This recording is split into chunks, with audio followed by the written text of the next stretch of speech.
बिस्मिल्लाहिर्रहमानिर्रहीम। अस्सलामुअलैकुम। क्या हाल है वीवर्स, उम्मीद करती हूँ आप सब खैरियत से होंगे। आज मैं आपके साथ वीवर्स दाल माश की ऐसी रेसिपी शेयर करने लगी हूँ जो आपने कभी नहीं खाई होगी। इस अंदाज से आप बनाएंगे तो आप यकीन करें कि आपके बच्चे भी इसे ज़रूर शौक़ से खाएंगे। बच्चों को अक्सर दाल पसंद नहीं होती, लेकिन अगर आप इस तरीके से बना के उन्हें देंगे तो वो ज़रूर आपसे दाल की फरमाइश करेंगे। चलें तो फिर वीडियो स्टार्ट करते हैं। सबसे पहले हमने ऑयल को गरम करना है। ऑयल गरम करने के साथ ही हम इसमें एक अदद प्याज शामिल कर देंगे। प्याज को हम लाइट ब्राउन करेंगे। लाइट ब्राउन करने तक हम इसको चम्मच हिलाते रहेंगे। प्याज को पिंक करने के साथ ही हम इसमें अदरक लहसुन का पेस्ट 1 टेबलस्पून शामिल कर देंगे, ताकि प्याज जो है वो भी साथ ही ब्राउन हो जाए और अदरक लहसुन का पेस्ट भी ब्राउन हो जाए। ये देखें, और साथ ही हमने 2 बड़ी इलायची भी शामिल कर दी हैं ताकि इनकी खुशबू भी फैल जाए। तो अब यहाँ पर हम जो है ना अदरक लहसुन के पेस्ट को ब्राउन कर रहे हैं। वो तो ब्राउन हो चुका। अब हम इसमें डाल देंगे टमाटर ऐड कर देंगे ताकि प्याज ज़्यादा ब्राउन ना हो। यहाँ पर हमने टमाटर ऐड कर देने हैं। अब हम टमाटर के साथ ही बाकी मसाला जात भी शामिल कर देंगे। इन मसाला जात में हम सबसे पहले सुर्ख मिर्च शामिल करेंगे, तकरीबन 2 टेबलस्पून। उसके साथ ही हम हल्दी शामिल करेंगे 1 टीस्पून और नमक शामिल करेंगे हम तकरीबन 1.5 टीस्पून। अपने जायके के हिसाब से भी आप ऐड कर सकते हैं। ये मसाला जात शामिल करके हम हल्का सा पानी डाल के इन मसाला जात को भून लेंगे।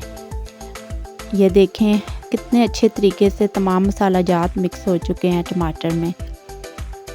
अब हमने खड़े मसालों में सबसे पहले हमने कुटा हुआ ज़ीरा शामिल करना है।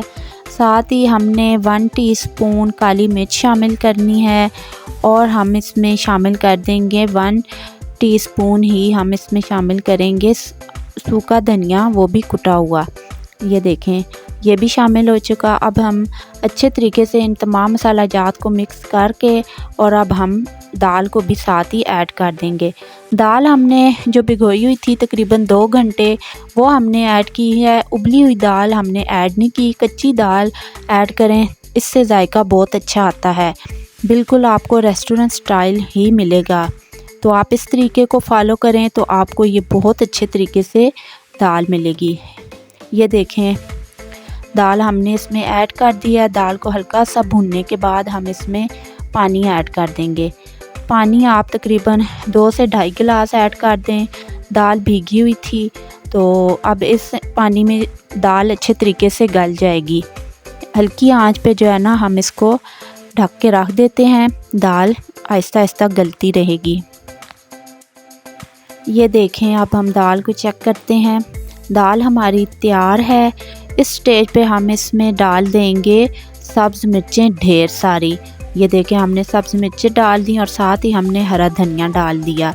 हमारी दाल बहुत ही अच्छी तैयार हुई है। इसको हम डिश आउट करते हैं। ये देखें कितनी अच्छी लग रही है हरे धनिए के साथ, बहुत ही प्यारी लग रही है हरी मिर्चों के साथ। इसका टेस्ट बिल्कुल ढाबा स्टाइल, रेस्टोरेंट स्टाइल, आप इसको नाम देना चाहें। ये शाही दाल स्टाइल भी है। तो ये देखें कितनी खूबसूरत आपको नज़र आ रही है। इसको लास्ट में हम इस पे लेमन छिड़क के इसको हम आप जो है ना खा सकते हैं। देखें वीवर्स, वीडियो पसंद आई हो तो हमारी वीडियो को लाइक, सब्सक्राइब और शेयर ज़रूर करें और बेल आइकन को दबाना मत भूलें। मिलते हैं आपसे नेक्स्ट वीडियो में। अल्लाह हाफिज़।